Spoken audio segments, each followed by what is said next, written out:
Hi everybody, how you doing? My name is Ognorats. Actually, it's not. It's Dino V. I hope life's treating you good. Thank you for subscribing. Please like and subscribe if you haven't. This is just a quick video celebrating, saying happy birthday to Ringo Starr. Happy 85th birthday, Ringo, or Richard to his friends. So I'll call him Ringo. This is just a kind of quick summary of him in my life kind of thing. And what I think he's about and what he's done. Well, I'm telling you what he's done basically. So born on this day, what's today's date? July the 7th, 1940 in Liverpool. He lived in a rough area, the Dingle. He was quite poorly in and out of hospital with, I had it in my head, and as soon as I go to say it's not pleurisy, it's not leprosy, I had the flaming word in my head. But he was very ill, close to death. When he was in hospital, he learned to play the drums. Realised that's what he wanted to do. Cut forward, he plays drums, became very well known as and the best drummer in Liverpool with Rory Storm and the Hurricanes.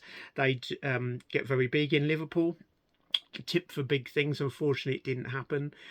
Rory Storm and Hurricanes played, I think it was in 61 and 62 at Butlins in, let's get this right, was it Skegness and in Welly in Wales. Ringo and the band also played in Hamburg, and sometimes he'd sit on the drum kit when Pete Best wasn't there or didn't turn up. And he used to like watching the Beatles, and the Beatles used to like watching him. Anyway, comes 62, Pete gets kicked out of the band, Ringo takes over.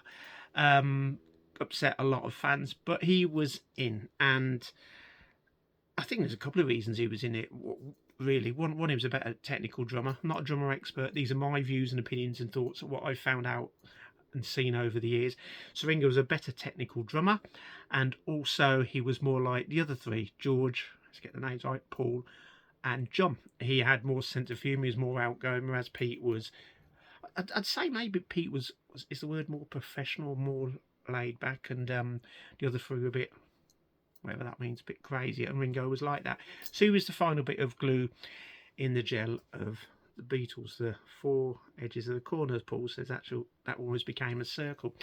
So Ringo joins the band, goes down to EMI, they do the recording session. George Martin doesn't know that they've got a new drummer, so he has a guy playing drums, Andy White, so Ringo doesn't get to play drums on the first Beatles single, Love Me Dear. However, Ringo is on the first album, Please Please Me, doing a brilliant version of Boys. It's incredible. He's a drummer and his vocals are fantastic on Boys. On the Beatles' second album in 63 with the Beatles, he sings I Want to Be Your Man, a song the Beatles gave to the Stones. Again, Ringo does a great job on that. 64, it's when they get big and international. Ringo gets ill. Was it his tonsils? Didn't he collapse in a photo session? And the Beatles have to get a stand-in drummer, Jimmy Nicol, to travel with them in June 64. I think he played in Holland, Hong Kong, Australia, New Zealand, and then Ringo rejoined them. Ringo was quite influential coming up with the title of A Hard Day's Night, because apparently when they were making a film in around March 64, he was saying, oh, well, that was A Hard Day's Night. John thought that was a great title, and that becomes a song title. Also around, I think, was it in 64 when they had the EP out, Ringo drums on Matchbox.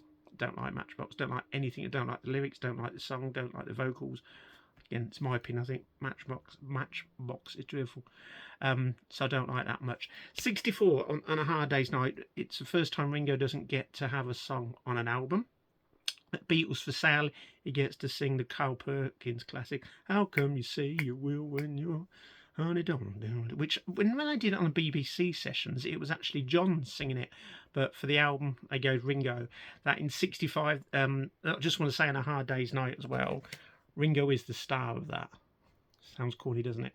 He's the one. He's just brilliant and a natural. Hard Day's Night's a great film, and Ringo really makes it. He's incredible in it. I was going to say he acts naturally, doesn't it? But again, that sounds corny. So in 65, they make Help. And Ringo, you probably know the plot, that they're trying to get the sacrificial ring, which is attached to Ringo's fingers, the drummer in the Beatles. they help film an album come out, and Ringo does "They're Gonna Put Me in the Movie" as a kind of country and western song, which Ringo liked. Act Naturally, I don't like it, but he did perform it as well at Shea Stadium, didn't he? Yeah, he performed it at Shea Stadium.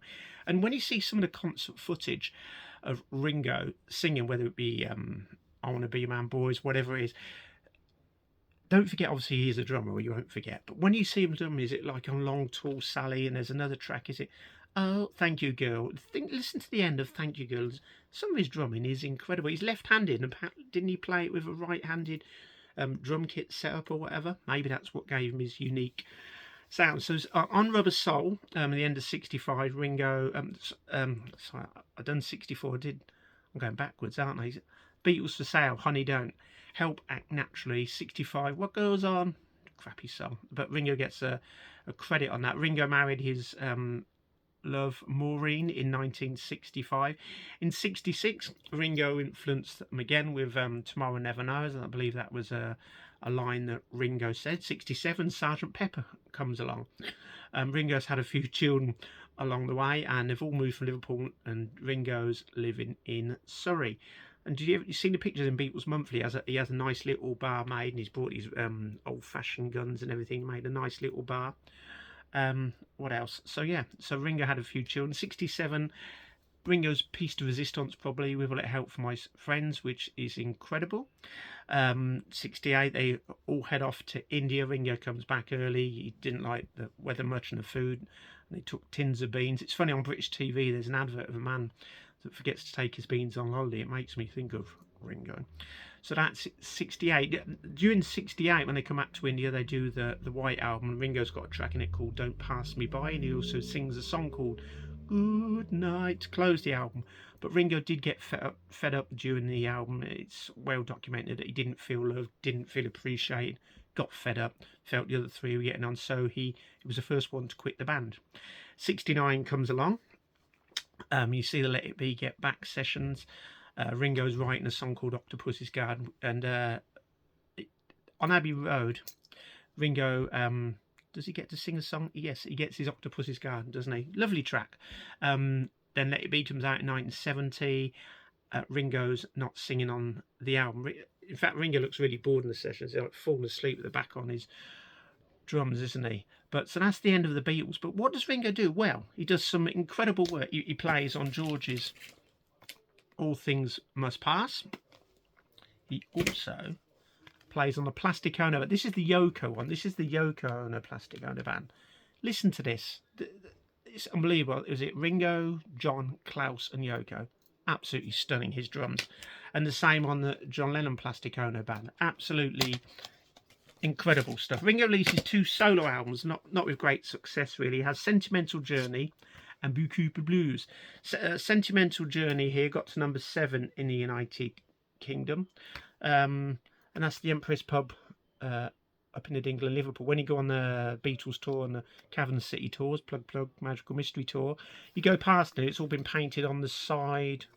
Let's have a look. So if it's painted on the side, that side is it. There's a lovely mural of Ringo. Ringo then gets into films, does some dreadful films, does the Magic Christian, which was prior to that with Peter Sellers. It's quite some funny bits in, but it seems like Ringo's going to go into acting, and he does a film with Frank Zappa as well. Did he do Candy as well? I forgot the name of the lady. What was the name of the lady? I can't find where it is now. But yeah, Ringo's getting into acting. I've seen most of the films, they're not that great, but one that is brilliant is with David Essex. That'll Be the Day. What a film that is. Ringo basically is playing this lad that works on a fairground. He's a cocky little rock and roll kid. Ringo is absolutely brilliant in that. It's very, very brilliant. Ringo makes an appearance at the concert for Bangladesh at Madison Square Gardens, joining George on stage and Feather People, and sings "It Don't Come Easy." And speaking of his singles, some of his early singles, absolutely brilliant. His first solo single, which I haven't got here on 7-inch, "It Don't Come Easy," which I suppose you could say is kind of like "Doesn't Come Easy," the Beatles splitting up and he's on his own with his wife. And a lot of them seem to hit the bottle or get involved in substances and everything in the 70s, when maybe their careers were starting to wane. But Ringo was really doing well. So in '71, "It Don't Come Easy" got to number 4 in the UK. His follow-up single, Back Off Boogaloo, which is an incredible drumming on it again. This got to number 2 in the UK. Moving on now to 73. So he released Photograph. He wrote this with George, didn't he? Photograph. And it's on the incredible Ringo album. Ringo had 2 #1 singles. In fact, Photograph and You're 16 both become US #1 singles, 73, 74. So his career was amazing. John's career wasn't as big then. George's wasn't. Paul had just released Band on the Run, but Ringo's having more success than the rest of them, really. It's quite strange. If you're going to get one Ringo album, this is the one to get. I don't like most Ringo albums. This is incredible. It's got even tracks on it called like Devil Woman, I'm the Greatest, which John wrote, 6 o'clock, Oh My. This is the essential Ringo album. If you only get one, get Ringo. After that, he had Goodnight Vienna come out, which had a cover version, Only You. Again, I'm not too crazy on that. And then he released a load of albums. He had Bad Boy Ringo, the 4th, I'm just looking here. Ringo's Roto Guvier, where you get the free, what's it called? Microscopic glass kind of thing. And his album career and singles career was kind of defunct. He just wasn't selling records anymore. He wasn't appearing in good films. But there is a great film TV special made that's shown in America. I saw it on British TV in the 80s called Ringo. Watch that. Carrie Fisher's in that. That is really funny. He plays himself, and he also plays a kind of like a twin called Ogna Rats. I think it was based on The Prince and the Pauper. One's very successful, one's quite poor. So do try and get that. It's a shame it hasn't been released officially, but I'm sure if you look on YouTube or somewhere, you can find that. Ringo also made a film called Caveman, and the woman in that was her name was Barbara Bach, who was also the beautiful spy. Was it the Bullocks in The Spy Who Loved Me? Ringo fell in love with her and got married. Ringo did have relationships after he unfortunately split up from Maureen. He went out, I believe, with no, honestly, Lindsay DePaul. He also went out with, I had these written down, Nancy Andrews. And various other women. I can't remember their names. I don't know all the names. So Ringo was, I suppose he's in the States. His films weren't doing well. He wasn't selling much music-wise. His love life was in a mess till he met Barbara, and that got him on the straight and narrow. Well, kind of straight and narrow. So he kept issuing albums. And this is a really interesting ditty, Scouse the Mouse. Now, have you ever heard of this? Who's on this? So on there you've got Donald Pleasance, Barbara Dixon, Adam Faith as well. This is really, really good. This came out in 77, Scouse the Mouse, and Ringo does the voice of Scouse. If you can get hold of this, it really, really is entertaining and fun. In the 80s, Ringo became popular and famous again, not through his music, but Thomas the Tank. He would narrate, I don't know if it was the first 2 seasons of Thomas the Tank. I remember I had the old Betamax videotape recorder, recording all the Ringo episodes. Crazy, really, what you'd do back then. And I started collecting Ringo vinyls and albums. As I said, I didn't like many, but the one that stands out a mile above the rest is this album, Ringo. Now, here's a few of the CDs I have got, and there's 2 others that I really, really do like, and that is Time Takes Time. When Weight of the World came out, oh, actually, before that, I did have the single Rack My Brain, which I remember, I'm sure it ended up on Michael Parkinson's show late one Saturday night, and they showed the video, and I think George wrote it with him or produced it. Rack My Brain was good, but again, it didn't do anything. But Weight of the World, to me, on this, sounds almost like a Beatles, Stroke Birds, possibly Bob Dylan song. This was produced by Don Was, Jeff Lynne, Peter Asher, and Phil Ramone. Ringo got his mojo back, and it felt like he was happily in love. He was married, and he did get married, and then the other Beatles are like George and Paul also went to the wedding. But this album, I think, is brilliant. Don't Go Where the Road Don't Go. After all these years, what you do find is, and Paul does it a lot, that they're singing about their past. This album is cracking, as is, I think, Vertical Man. I think this is really good. King of Broken Hearts, Vertical Man. And if you look on the back, it's got him kind of walking over Abbey Road, and he's saying he's vertical, not horizontal. I suppose he's one of those lucky to survive. Over the years, Ringo issued many other albums, and here's some photos I took of at the Royal not the Royal. It wasn't even the premiere. It was the gala show, and give my regards to Broad Street, 29th November 1984, which Ringo was in. Of course, Ringo also appears on Tug of War. John had been murdered. Ringo joined Paul in Montserrat. Paul hadn't got a band. He got Ringo over to play on this album. You see him in the video for Take It Away. Pipes of Peace. Ringo's also on this album as well, as he is on Broad Street and in the film as well. This is a box set of Broad Street I've got. When's it coming out on archive? Probably never. This is an amazing set. There's just so many discs in here, DVDs, CDs. It's incredible. And then it's quite a few years, unless I'm wrong, that Paul and Ringo reunited on the amazing album Flaming Pie. Ringo sings at the end of Beautiful Night, which is beautiful. I think the song goes on too long. When it used to be on the radio, I'm sure they used to cut it down. In fact, they didn't used to play it much. But there's also a duet song called, is it Really Love You? I Really Love You. I'm confused myself. It is I Really Love You, isn't it? Yeah, Ringo's on that, but Beautiful Night, and that is beautiful. Doesn't matter if you play it day or night. Anyway, back to the Broad Street Gala, November the 29th, 1984 at Leicester Square. These pictures I took of Ringo when he arrived. Ringo hasn't seen them, and most people haven't seen them. So there he is. That's the former Beatle. There's Barbara there. He's got a star badge on his jacket. That's actually when he got out of the car. If you look on his arms as well, he's got his lovely Barbara, and there's George's wife at the time, Olivia. And that's a beautiful one. I remember saying to him, "Hey, Ringo, can I have his signature?" And he said, "You must be joking." He wouldn't sign. I totally get it. It's stupid. As if he's going to let go of the lovely ladies on his arms. Do it. Here's some more pictures of Ringo, which you probably want to see. This is a thing called Fashion Aid. My friend Down and I used to go to London. It's a chance of one of the Beatles or was going to be somewhere we'd go. And Ringo was there. It's a great photo, isn't it? And that's Ringo. If you look close, you can see Ringo behind Barbara. Barbara's got that lovely red jacket on. So that's photos of Ringo. And I did get to see him play a couple of times. So on the 6th of July in 1992, saw him at the Liverpool Empire. So that was the day before his birthday in 92. And I saw him again at the Shepherd's Bush Empire in August 1998. Great gigs.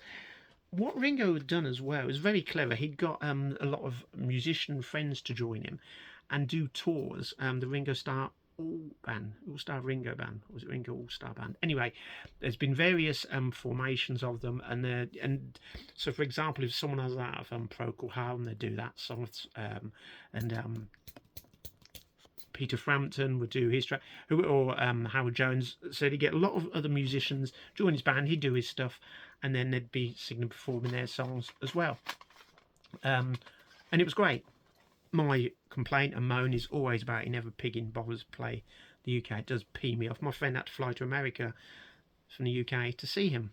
It's not on Ringo. It's just, I'd see it as an insult. He said a few things over the years that have got him in trouble, like doesn't go back to Liverpool, doesn't think much of it, what's it ever done for him. But I seem to remember that Ringo donated money for a school there. I don't know if it was to do it up or keep it open. I might have got this wrong. It's St Barnabas School. I remember him doing that.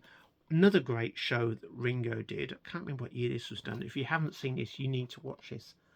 Carl Perkins and Friends. Clapton, George, Ringo and Dave Edmunds. This was in 1985 at Limehouse Studios.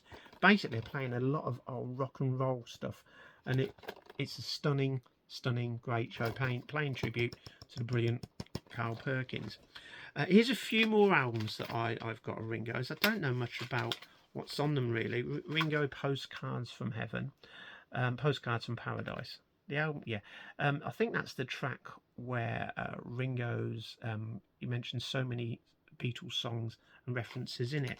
Another ones I've got Ringo Rama, Peace and Love. He does do that a lot, doesn't he? Why Not? It's a brilliant duet on here with what's the name of that singer that always took her shoes off on, not Sandy Shaw. Who's Your Daddy? I forgot her flaming name. She was massive for a while. Anyway, he also does a great duet on it. Well, Paul joins in for a track called Why Not? That's really lovely. Ringo 2012. I don't know what's on it. This is brilliant. And so if you've got the Ringo album, get this as well. This is a VH1 storyteller. Basically, Ringo's doing a concert and he's telling you about the songs. He's saying about It Don't Come Easy, how he wrote that, about Will Have Lit Out for My Friends, the original lyrics, Would You Stand Up and Throw Tomatoes at Me. This is really, really good. Ringo's on great form. He's a very humorous, dry person. There's quite a few collections as well. The first one that came out, I think, was called, was it Blast From Your Past, which came out on vinyl. That's got 10 tracks. And the funny thing is, George Harrison's all the best. Best of George has Beatles and Harrison, whereas Ringo's has only got Ringo songs on. There's other compilations as well. This has got Photograph, Back Off Boogaloo, Goodnight Vienna. It's even got a live version of Yellow Submarine on. This is a very hard one to get, Star Trek. So this has got Rack My Brain on, if you know Rack My Brain, Dose of Rock and Roll and various others. You don't often see this CD. So this is on Rhino Records. Another album I didn't mention was Old Wave, Ringo album. I think he got dropped by his record company, had problems with the sessions. And I've got it on vinyl somewhere, but I don't know where it is, like a lot of stuff. This is the essential Ringo collection, Photograph. This has got virtually all his hits on, again, but it's also got King of Broken Hearts, Rack My Brain as well. I'm just trying, yeah, it's got Weight of the World. So this covers all his kind of 70s up to 2007 songs. So that's really good. I'm trying to think when I've seen Ringo. I said I saw him in these two concerts in 98 and 92. I also saw him in 92, the only concert that George Harrison did at the British one, the Royal Albert Hall, the Natural Law Party. So Ringo come on and joined his mate there. Ringo also, I saw him join Paul last December, and he came on and did they do Back in the USSR, and they did Helter Skelter, didn't they? Didn't do Back in USSR, did Helter Skelter. What else did they do? Oh, the memories. So yeah, that's some of the Ringo bits, some of my Ringo memories, what I like and don't like. Oh, I've got this. This is a nice box thing as well. In here, you've got 7-inch singles of Photograph, It Don't Come Easy, and It's All Down to Goodnight Vienna. You also get a poster, and there's a plastic adapter hub. So that's 3 45 RPM singles. That's worth getting. Ringo's had several books out as well. One of the great books is Postcards and the Boys. Basically, he kept a lot of postcards that his fellow Beatles had sent him over the years, going back to the 60s. And it's really fascinating to see the postcards, and you can work out where the Beatles were on holiday and where they were travelling to. Ringo's also had some photography books out as well. And again, he's just been playing in America. And his last album, I can't remember what it's called now, because I haven't got it, but it was a country tinged album, wasn't it? What was it called? Let's have a look, Dino. Look Up. So it's probably his best received album since since Ringo, to tell the truth. So he's not out, he's not down and out, well, kind of. I just hope he plays in the UK. But basically, that's just me doing a tribute thing to Happy 85th to Ringo, who was more than just a drummer. He was also a singer, an actor, kind of comedian as well. And some of his drumming is incredible. Look at the solo on the end of Abbey Road, some of the drumming on the White album, A Day in the Life.